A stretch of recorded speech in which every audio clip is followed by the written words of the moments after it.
Hey, so I thought I'd let you know what my cash out plan is for this bull run, and how I will be playing the potential market cycle peak coming up in maybe for me in the next sort of 3 to 6 months or so. Okay, so this is how I'm currently positioned in the market. Obviously, you can do what you want to do, but essentially, I am more positioned heavily into Bitcoin than I am into altcoins at the moment.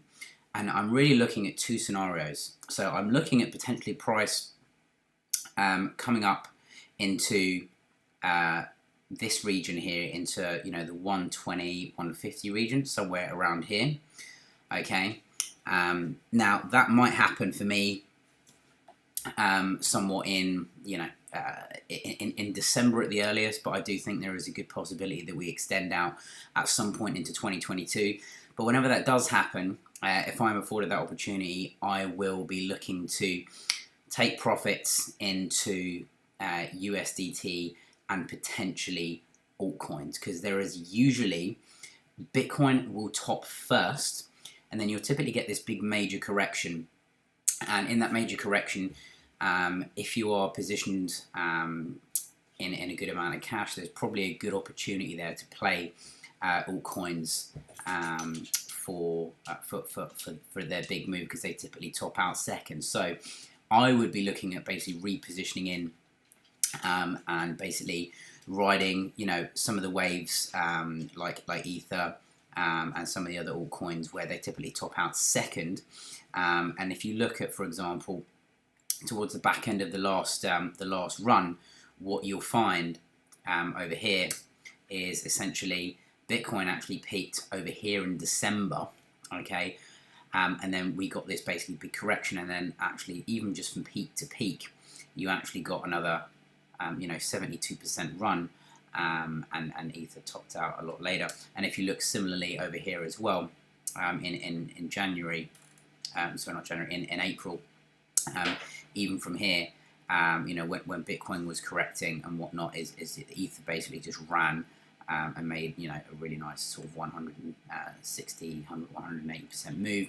So if I'm able to catch this, I would be looking, like I said, to reposition some of those Bitcoin profits into altcoins, ride that wave for a little bit. I'm not going to look to get too greedy with that, but I would look to ride the Bitcoin wave first, take profits on the way up. If I get if we get some sort of correction towards close to the cycle top or in and around that area, I will look to reposition in. So if we do get anything like some sort of 44, that probably seems a bit steep, but I wouldn't be surprised. Any of these sort of corrections over here, rather this one, 37%. Anything like a 20 to 40% correction, I would be looking to get back into altcoins and then basically ride the BTC valuations up. I would still expect historically ETH BTC to still grind down. It's basically been going sideways for the best part of 6 months really, but I would still expect BTC to outperform a lot of the altcoins and Ether in this second quarter. We still got a good 2 months to go. And then what I would be doing basically after playing out that phase of the cycle and potentially taking out and cashing out those profits, I would be putting those profits into the other assets or stable coins where you can actually earn interest and passive income and stuff like that, and basically just ride out until the next bear market. We don't know when exactly that bear market is exactly going to come, and it will likely come when you least expect it. But I've got my plan and taking profits along the way up, and then repositioning into a few coins, and then if I can, cash those profits out after Bitcoin is peak, because like I said, they tend to run afterwards, is I'd be looking to move that money into USDT, DAI, USDC, and basically put that money to work, and then over the next 2 years or so, put that into the next bear market low. So I'm speculating here, but let's say we do something like this, and over the course of time we do get this kind of big correction down here into this region, you know, maybe we get something like this. I don't know exactly the time frames on this, but you know, basically start dollar cost averaging back in so that we can swing it up back for the next run, and you know, move into new territory, rinse, repeat. You can try and hold for a bear market. I've done it, and watch basically most of my portfolio dwindle to about 10 to 15 times less than what it was at the peak. But this is basically my plan. You can continue to hold if you want to, and if you're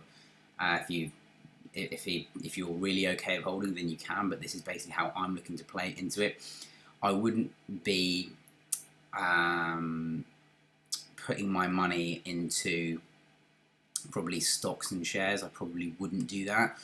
I'm generally not a person who's quite bearish on stocks. However, what I would say is that I would be a little cautious of putting my money into like any S&P or big stocks over 2022, just because I'd just be cautious, as that it just seems a little extended for me, and it's basically been going up in a straight line, and with the macroeconomic factors, I'd probably diversify a little bit. I would be looking potentially to buy a little bit of gold and stick it in there for a little while. And there's also, I was looking to potentially put some money into uranium over the next year or 2 or 3 and diversify it into that. But I don't really want to endure this big down period, which will come, in my opinion, eventually. That will, you know, like I said, whether we reach 150, 200, if we're lucky enough to get there, you know, 300k, which I still think is a bit much, but that's kind of how I'd be playing it.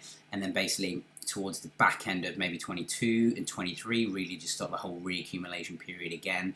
And for me, that's actually the easiest part of the investing and the trading, is essentially just DCAing into the market when you see those good prices and those good discounts, and just be fine with not buying the bottom and not getting it perfectly timed, and then over time that will still swing up. So yeah, that's pretty much how I'd be looking at it. So I still envisage the bear market low for the next cycle likely could well be somewhere between, I'd say, 45, 60, 65. Okay, I don't know, somewhere around these prices. I wouldn't be too surprised. So yeah, that's basically how I am looking at the next cycle, and where I might be taking profits, and maybe something for you to think about as well. So yeah, that's pretty much that. Hope that helped, and I'll catch you in the next one.